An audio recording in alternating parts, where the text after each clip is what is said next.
जय हिंद दोस्तों, मैथ की गलियों में आपका स्वागत है। देखो, हालांकि मैंने क्लास 10 का जो क्वेश्चन लिया हूँ जो बोल रहा है कि जांच कीजिए क्या किसी प्राकृत संख्या n के लिए संख्या 6 की पावर n अंक 0 पर समाप्त हो सकता है या नहीं। देखो, इस क्वेश्चन को पहले समझने से पहले हमको समझना पड़ेगा कि ऐसा कौन सा नंबर है अगर उस पर पावर n रहा है, अगर n की जगह हम कुछ भी डालें तो हमेशा 0 देगा।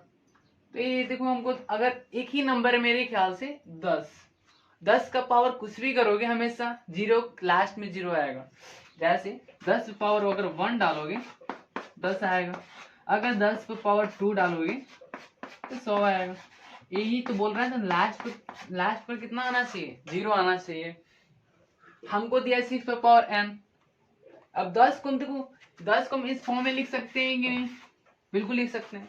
अरे 5 × 2 हो जाएगा 10 के पावर n है तो 10 पे पावर n है ना, तो एक ऐसे ही नंबर है 10 पे पावर कुछ भी डालोगे हमेशा 0 ही देगा। तो 6 पे पावर n को देखो कि क्या इसको 2 और 5 के फॉर्म में आ रहा है कि, तो अगर आ जाएगा तो ठीक है, बोल देंगे हाँ, नहीं आ पाएगा तो नहीं। तो 6 पे पावर n क्या हम ऐसे लिख सकते हैं 2 × 3 पे पावर n, बोलो। और n के जगह पर कुछ भी डालोगे तो क्या कभी लास्ट में 0 आएगा? का नहीं आ पाएगा, क्योंकि जो हमारा इसका प्राइम फैक्टर है 2 और 5 के फॉर्म में नहीं है।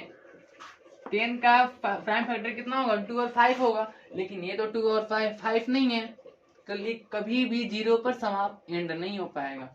ऐसे भी कर सकते हो, अगर 6 पर पावर 1 डाल रहे हो तो 6 आएगा, और 6 पर पावर 2 डालोगे तो 36 आएगा, अगर 6 पावर 3 डालोगे शायद 2 से 16 आएगा।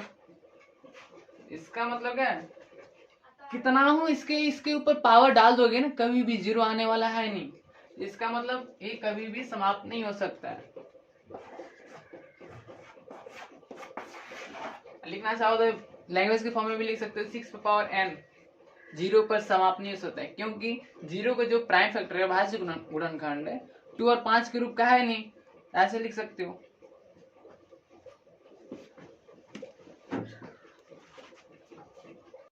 तो मेरे पास एक ऐसा और क्वेश्चन है, अब की बार 6 पे पावर n के जगह 4 पे पावर n लिया मैंने।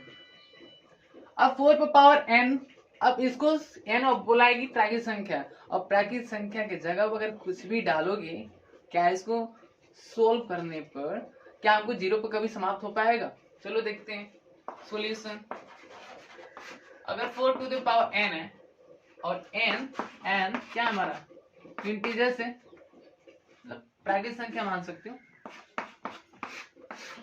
n हमारा प्राकृत संख्या है। और चलो, प्राकृत संख्या कहाँ से स्टार्ट होता है? 1 से।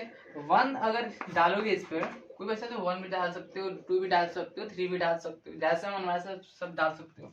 अगर 4 पे पावर 1 डालोगे तो 4 आएगा, अगर 4 पे पावर 2 डालना चाहे तो 16 आएगा, फिर 4 पे पावर 3 डालोगे तो 64 आएगा। कभी भी हमारा जो ये लास्ट अंक है 0 पर कभी भी समाप्त नहीं हो सकता है। ऐसे भी चेक कर सकते हो। अदरवाइज इसको 4 टू पावर n है, 2 × 2 का फैक्टर होगा इसका, इसको भी देखकर तुम बता सकते हो। हमेशा 0 पर समाप्त होने के लिए हमें उसका किसी भी नंबर का प्राइम फैक्टर अगर 2 और 5 का है तो हम बोल देंगे 0 पर समाप्त होगा, अदरवाइज नहीं हो पाएगा, क्योंकि ये 2 और 5 का है नहीं, 2 और 2 का है, कभी भी समाप्त नहीं हो सकता है। समझ में आया ना क्वेश्चन कैसे हो रहा है?